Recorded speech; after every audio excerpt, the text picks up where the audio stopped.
All right, let's dive straight into this explainer. We are doing a rapid-fire countdown of history's absolute most hardcore ancient superpower, the Neo-Assyrians. Strap in, guys, because we are moving fast. Kicking things off at number 10. The sheer scale of this empire.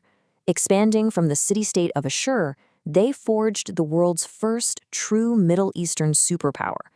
Between 911 and 609 BCE, they violently exploded outward from the Tigris River, claiming what is today Iraq, Syria, Turkey, Egypt, and Iran. Just a massive footprint. Hitting number 9. They completely revolutionized ancient warfare. Right around 745 BCE, King Tiglath-Pileser III tossed out the old temporary conscript armies and built a permanent, highly trained standing army. We're talking a devastating, standardized loadout of iron weapons, heavy body armor, and professional siege engineers. A total military game changer. Moving right along to number 8.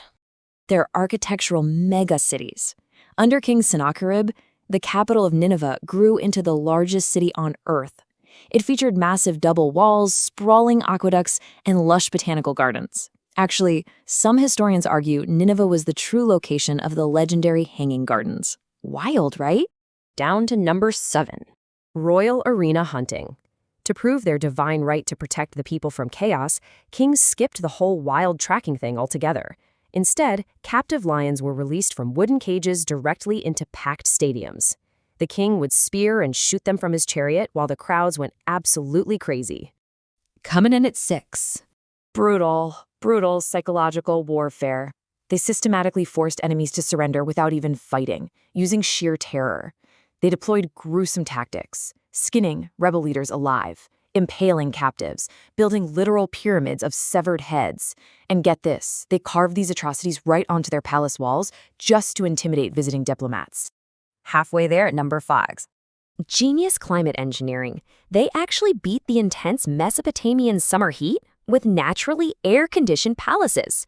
They'd build these massive mud brick walls, up to 15 meters thick, to absorb the daytime heat and slowly release it at night. Then, they used high vaulted ceilings and narrow courtyards as badgers or wind towers to channel cooling breezes straight into the royal living quarters. Dropping to 4. The first systematic library. King Ashurbanipal sent scribes all across Mesopotamia to collect or copy literally every text in existence.